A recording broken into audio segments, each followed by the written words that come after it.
NATO की बात आई तो अभी इस्लामिक नाटो बनाने की बात भी चल रही है ना। उसके ऊपर हम फिर कभी अलग से बातचीत करेंगे, क्योंकि वो भी एक इम्पोर्टेंट डेवलपमेंट है। जी तिवारी जी, आपका जी, समापन इस्लामिक वक्तव्य। नाटो तो जाहिर सी बात है कि इस्लामिक नाटो की चर्चा वही लोग कर सकते हैं जो मोबिलाइजेशन करना चाहते हो, इस्लाम के अगेंस्ट करना चाहते हैं। एक बात तो यह है कि हम तो मानते हैं कि ईरान यह युद्ध जीत चुका है और पहले ही दिन से वह युद्ध जीत लिया था, वह जानता था। और हम जानते हैं कि ईरान इस युद्ध में अकेला है, क्योंकि उसके खिलाफ अमेरिका एक बड़ी ताकत और एक ध्रुव विश्व बनकर के उभरा था अमेरिका, और उसके खिलाफ अपना जंग छेड़ना और अमेरिका की अब केवल रक्षा कर रहा तो केवल केवल उसकी प्रकृति रक्षा कर रही है, क्योंकि सीधे उसके ऊपर वार नहीं हो सकता है।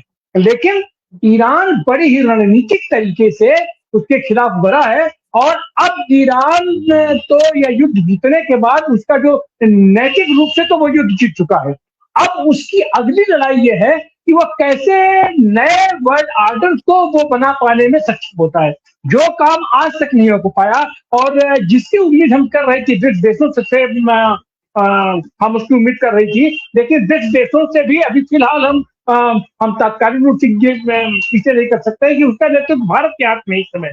और भारत का यह जो सिर्फ नेतृत्व है वो चुप हो सकता है, लेकिन इसके खिलाफ ईरान के साथ खुल करके उस तरीके से नहीं आ सकता हमारा नेतृत्व अपना जिसे चलते सकते। लेकिन ईरान बहुत स्ट्रेटेजिकली अपना कर रहा है, और जिनके ऊपर वो जो लोग उसके साथ नहीं हैं, जिन देशों पर वो हमला कर रहा है, वो यह बताने में सफल रहा है कि हम तुम्हारे ऊपर हमला नहीं कर रहे हैं, ये दरअसल हमारा हमला अमेरिका के ऊपर है। क्योंकि हम अमेरिका के अंदर घुस करके उसके ऊपर हमला नहीं कर सकते हैं, इसलिए हम उसके जितने चंगू मंगू लोग हैं हम उसके ऊपर हमला कर रहे हैं। और अब जब अमेरिकन सिपाहियों की बॉडी वहां जाना शुरू की है, अभी तक तो छिपाया जा रहा है, लेकिन आप कितने दिन तक आप उसको छिपाओगे? अब जब जाना शुरू होगी तो अमेरिका में भी एक तरीके से उनके खिलाफ, इस ट्रंप शासन के खिलाफ वहां माहौल बनेगा, वहां बदलेगा। लेकिन इतना तो है, अब ईरान अगले चरण में जा रहा है। हम तो इसको इस तरीके से देख रहे हैं कि द्वितीय विश्व युद्ध में 1945 में जिस ब्रिटिश साम्राज्य के वो समांतर उसकी वैकल्पिक व्यवस्थापन करके ये अमेरिका उभरा था और कहा था क्या हमारी दादागिरी चलेगी, तो ईरान तो वो बात कहने वाला नहीं है। लेकिन कहीं ना कहीं से अमेरिका के उस वर्चस्व को तोड़ करके और ईरान एक नए तरीके से ताकत बनकर के उभरने की कोशिश नहीं कर रहा, बल्कि वो उभर चुका आज की तारीख में। और इसके साथ अगर न्यू वर्ल्ड ऑर्डर के लोग अगर जुड़ जाते हैं तो निश्चित रूप से अब दुनिया एक नए व्यवस्था की तरफ बढ़ने वाली है, बढ़ रही है। और उसके लिए जो पहला आधारभूत है कि डॉलर को तोड़ा जाए, डॉलर के वर्चस्व को तोड़ा जाए, अब ईरान की स्ट्रेटजी उसी पर लगी हुई है। और वो ये जो हॉर्मोन स्टेज है, ये जो तेल देखा है उस पर वो कब्जा करके, और कहीं ना कहीं से दुनिया का भी उसको समर्थन इस समय प्राप्त है, क्योंकि अमेरिका के साथ भी जितने लोग खड़े हैं अपने नाटो के नाम पे, जो वो भी लोग चूंकि उससे पीड़ित है, उससे प्रताड़ित है, और अमेरिका के ऊपर विश्वास नहीं किया जा सकता है, जिसके चलते हमको लग रहा है कि पीछे से उनका भी समर्थन है।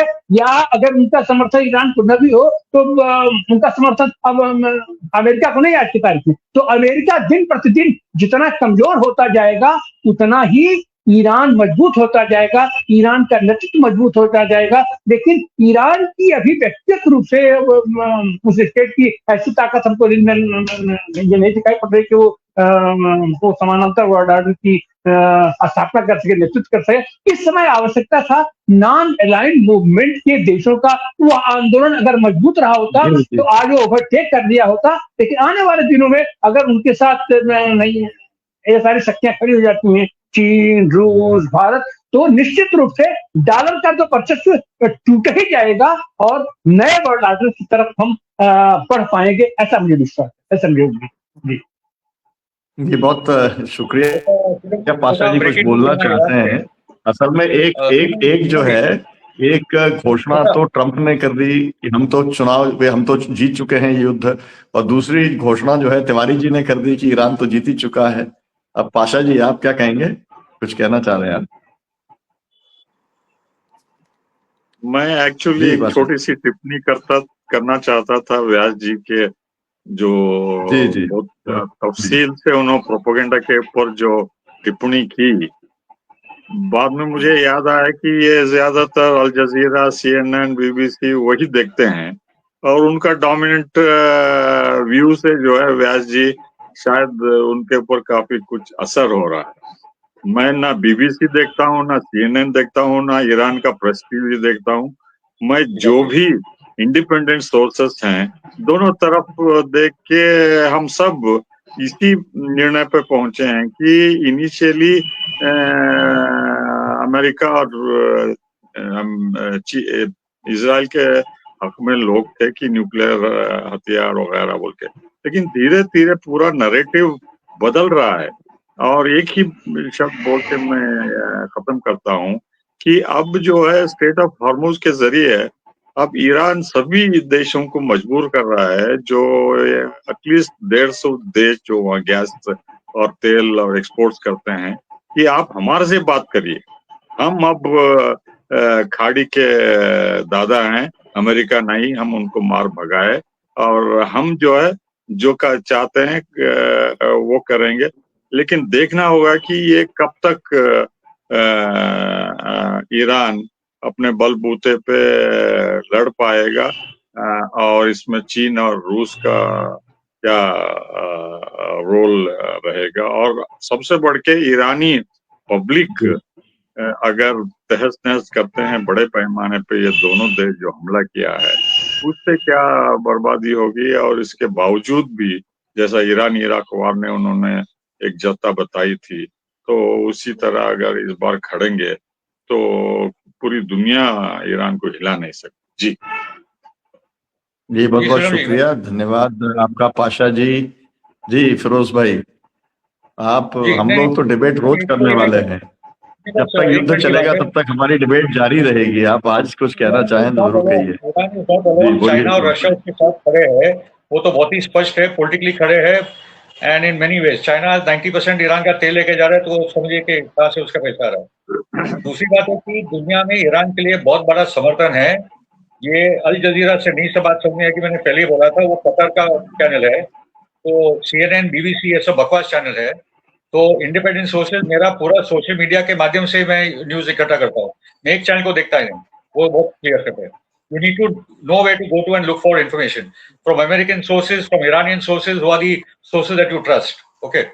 दूसरी एक आखिरी बात बता दूं कि जब इंडिया ने कहा कि ईरान में कि सभी निकल जाओ, इंडियन लोग निकल जाओ, तो वहां के जो हमारे इंडियन हैं वो काफी लोग रुक चुके हैं, खास करके जो वहां पढ़ाई कर रहे हैं। और कल उनका एक बहुत बड़ा मोर्चा निकला अयतोल्ला खामेनाई और ईरान के प्रति, और भारत के झंडे उसमें थे। तो अब मैसेज बहुत क्लियर दे रहे हैं, भारत की जनता एक अलग मैसेज दे रही है, जो हमारी ये एप्स्टीन सरकार है, हमारी भी एप्स्टीन सरकार है, उसके पल्ले नहीं पड़ेगी, ना उसकी औकात है उसको करने। मुझे लगता है कि बहुत बहुत शुक्रिया फिरोज मेटी बोरवाला जी। सुनीलम जी, मुझे भी 1 मिनट अपनी बात कह देनी चाहिए। मैंने पहले ही कह दिया कि हमारे विशेषज्ञों का जो सोर्स है वो अलग से होगा। ईरान से इनके अच्छे संबंध होंगे, वहां से खाड़ी के देशों से पता चलता होगा। और मैंने स्पष्ट कर दिया कि मेरा तो सोर्स यही है, और हिंदू में मंगाता हूँ, उसे मैं पढ़ता हूँ, उसके आधार पर मैं अपने चीज़ों को देखता हूँ। जो मैंने कहा कि ईरान अकेला पड़ गया, उसका कारण यही है कि जब 134 देशों ने, 184 देश है यूनाइटेड नेशंस में, 134 देशों ने जो प्रस्ताव दिया, रिजोल्यूशन दिया ईरान के खिलाफ, तो ये अपने आप में एक छोटी सी चीज नहीं है। इसमें चाइना और रशिया ने एब्सटेन किया, ये छोटी सी चीज नहीं है। अंदर खाने क्या कर रहे हैं वो तो हमें नहीं पता है, आप हमारे विशेषज्ञों को पता होगा, ईरान के संपर्क में होंगे, मुझे ऐसा लगता है, इंडिपेंडेंट सोर्सेज जो उनके होंगे, और लगता है प्रोपेगेंडा वार तो युद्ध में होता ही है। ये तो हम लोग तमाम जगह देख चुके हैं कि सबसे हम तो इंटरनेशनल लॉ के भी विद्यार्थी रहे हैं। प्रोपेगेंडा वार के वजह से सच का पता अंत तक नहीं चलता, इसलिए प्रोपेगेंडा वार दोनों साइड से चल रहा है। हम उसी हिसाब से अपने अपने अपने अपने बारे में जो स्टैंड लेते हैं उस हिसाब से भी हम ले लेते हैं। कई बार ऐसा होता है, ये कोई ऐसी चीज नहीं है कि जिसको माना जाए कि नहीं ये गलत हो रहा है, ये चैनल फलाने का ढकाने का है। वो जो चीजें कहता है कई सोर्सेज से जब आपको सूचनाएं आती हैं तो आप निर्छिर विवेक कर लेते हैं, तो रहता है आदमी के पास। जी बहुत शुक्रिया आपका व्यास जी। उनके सोर्सेज होंगे, ऐसा नहीं कि नहीं होंगे, उनके पास सही होंगे। मुंह में घी नहीं, सोर्सेज सबके अपने अपने सोर्सेज होते हैं और सोर्सेज के बारे में सवाल उठाने का प्रश्न नहीं है। सभी के अपने अपने सोर्सेज होते हैं, सबको अपनी राय रखने का अधिकार है और यही पैनल डिस्कशन का मूल है। तो फिरोज मिठगोराला जी और पाशा जी और व्यास जी और डॉक्टर तिवारी जी, आपका बहुत बहुत शुक्रिया, बहुत बहुत धन्यवाद। हम इस चर्चा को हम आगे भी जारी रखेंगे। आपका बहुत बहुत धन्यवाद। दर्शकों से अपील की वजह से शेयर करें ताकि